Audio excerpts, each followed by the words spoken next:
Okay, now hear me out. Move to Texas might not be the best thing for you, and here is why. Now, there are so many good things about Texas. We got a low cost of living. Business sector is absolutely killing it. The people are some of the nicest people you will ever meet. And that's before I even get on to Texas barbecue, which is just out of this world. But it does seem like everyone is moving here, like young families, singles, people retiring. Every single business is moving here as well, so it seems. And you might feel like you need to get on that bandwagon. But stick around to the end of this video because we are going to go over the things that you need to know before you move to Texas. So on this channel, we talk about everything about moving to Texas, what it's like to eat, work, live, sleep, drink, all the above here. And if you think about moving to the Lone Star State, whether it's today, tomorrow, or a year from now, do feel free to give me a call, a text, or an email. I'm more than happy to answer any questions you might have and make your transition here as smooth as possible. So in this video, we are talking about 10 reasons why you might not want to move to Texas. Now, the good thing with this is for some people, these will be positives. This is coming from my own personal experience and feedback from my clients as well. And there's some things on this list that I absolutely love about Texas. So it's not a deal or don't move to Texas. It's a, hey, you need to know about this before you move here. Coming in hot at number 10 is our scorching hot summers. Excuse the pun. But if you haven't experienced a Texas summer, then they are blistering hot. And if you didn't believe this, I was actually much paler than this before I moved here. This is 10 years of the Texas sun doing its work on me, and I believe I'm now ranked probably within the top 100 British people who are the most tanned around the world. So, woo! But no, if you haven't experienced the Texas summer, they are extremely hot. They can be very uncomfortable and just pretty miserable to get outside, if I'm honest. So what you might experience is from late May, early June, the temperatures to be in the mid to high 90s, and that's going to continue all the way through to mid to late September, sometimes even into October.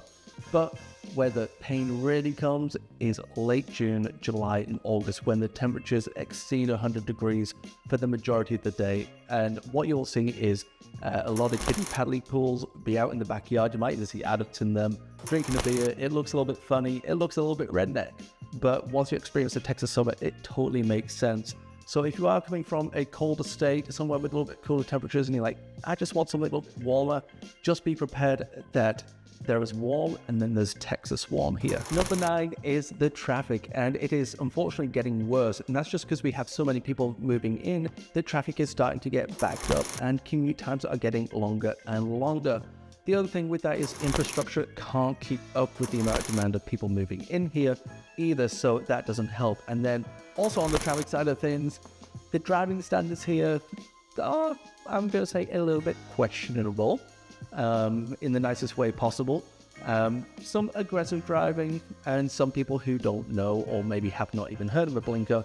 So all that to say, Texas is actually the #1 state in the nation to have a car wreck in. And that's not to say, wow, I just had a car wreck in Texas. Not that way. It's you're more likely to have a car wreck in Texas.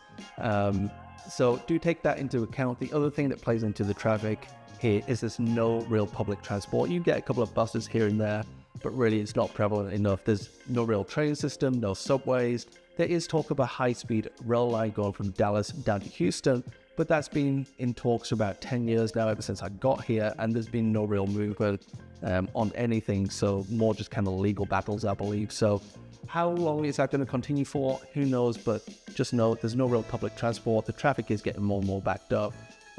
So just do come here and expect that. Number 8 is one of the biggest sticker shocks that my clients get when they move from another state into Texas, and that is the high property taxes. Now, Texas doesn't have state income tax, which is a benefit, but it is made up for on the property tax side of things, with Texas being one of the highest property taxes in the United States. So you can expect an average of about 1.6% of your assessed property value. But if you're up where I am, which is in North Dallas, that can very easily be 2.2%, 2.6%. And that's before we include mud, PID, and SUD taxes, which are separate taxing entities not in every single subdivision, but are fairly prominent, especially with new construction. And if you don't know what those are, then do make sure you check the rest of the videos out in my channel where we go into a little bit more detail. But that is one of the, we'll just say, downsides of Texas. Plus side being no income tax, downside higher property taxes. Now in 2023, we did get a little bit of a break with property taxes when they voted to increase the homestead exemption from $40,000 to $100,000. So we do get a little bit of a break, but really in comparison with the rest of the nation, for the most part, do expect to pay those higher property taxes. All right, number 7, and we're talking about the weather again. Now, I'm not going to talk about the sunshine. We've already covered that, but we are going to discuss something that you need to know before you decide on making a move down here, and that is our extreme weather. Because we get pretty much everything here in Texas. It's a little bit of a mess, if I'm honest. We don't get things like earthquakes and avalanches, but things like wildfires, flooding, hurricanes, tornadoes. We're not opposed to the occasional ice storm here, believe it or not. And we do get hail the size of softballs sometimes. That is true, and a little bit insane. So if storms aren't your thing, well, do take that into account. Now, chances that all those things are going to happen all at once are pretty much zero. It will depend on location. It's not going to be like the apocalypse every single year. But do take this advice with a little bit pinch of salt. If you're not a fan of storms, well, if you move to Texas, you will experience some extreme weather here and there. Just take that as a note. Not trying to scare you off, although I probably already have. But it is something just to be prepared for as you look to move down here. All right, number 6, and we're talking about churches. This is Texas. This is part of the Bible Belt, so you can expect to see a church on pretty much every single corner of the street. It is very important to the people here. It's a way of life. It is part of the culture, so do expect to be exposed to it a little bit.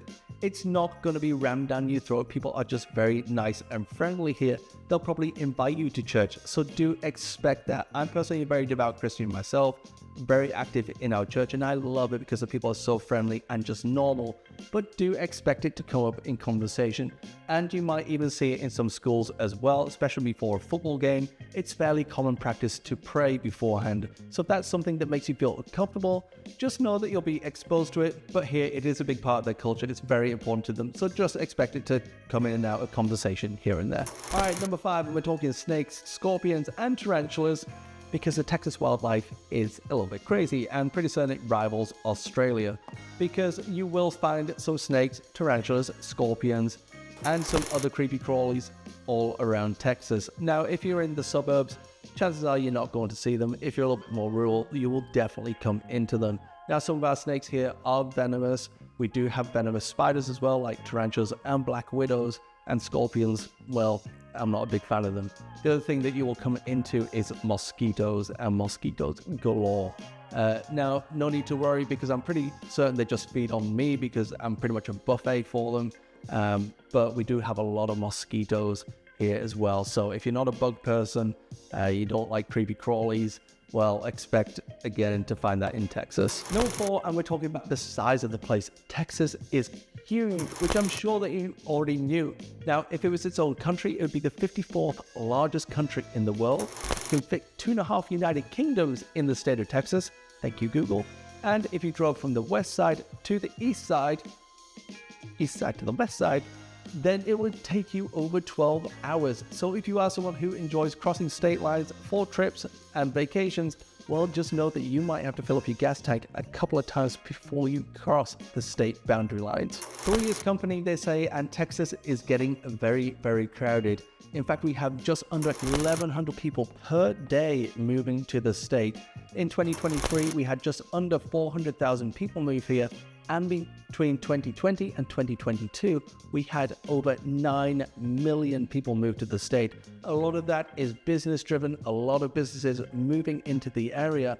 But what is happening is it's putting a lot of strain on the governments here, because our infrastructure, as mentioned, can't keep up. And as more people move in, everything has to expand. So our housing, schools are starting to get crowded, the electrical grids, etc., etc. So there are some limitations with the amount of people that are moving in, as some little bit of growing pains as well. So do expect that. But Texas is a fantastic place to live. There is a reason why everyone is moving here, but it is starting to get a little bit crowded and start to become more like big cities, and cities are expanding out and out and out. to facilitate the growth. Number 2, and can you say 𝐼𝐸, because we are talking about allergies. It will come up in pretty much daily conversation here in Texas. We have a very high pollen count, so even if you are sounding that little bit hoarse, a little bit sick, I can pretty much guarantee someone will say, you have an allergies? It just happens here. Again, that pollen count is very high, and it is something you will probably experience at some point. We have an allergy season here, believe it or not. So all I want to say is make sure, if you do move here, stock up on the 𝐬𝐫𝐞, on the Claritin, and you'll be just fine. All right, number 1, you finally made it here. Congratulations. And it is our house prices that we're going to talk about, and they are continuously on the rise. Now, Texas was known as a state for having very affordable housing, and compared to a lot of states, it is still that way, but it is quickly dwindling away, especially since the COVID pandemic in 2020. Our house prices increased over 150%, if not more, and they keep on going. So if you are looking to move to Texas, it is honestly just better to do it sooner rather than later if you want to get the cheapest house price, because there's really no sign of it stopping with the amount of people that are moving into the state. Okay, there were 10 reasons why you might want to reconsider moving to Texas, but for some of you, it might be reasons why you should move to Texas. Now, I absolutely love living here. I've been here 11 years. It's a great place to live, but there are some things you need to know before you move here. And if you are considering making a move, please feel free to give me a call, a text, or an email. You can even leave a comment below, and more than happy to make your transition here as smooth as possible and answer any questions you may have. And if you would, please do consider hitting that subscribe button, hitting the bell for notifications. It really does help my channel out more than you probably ever know.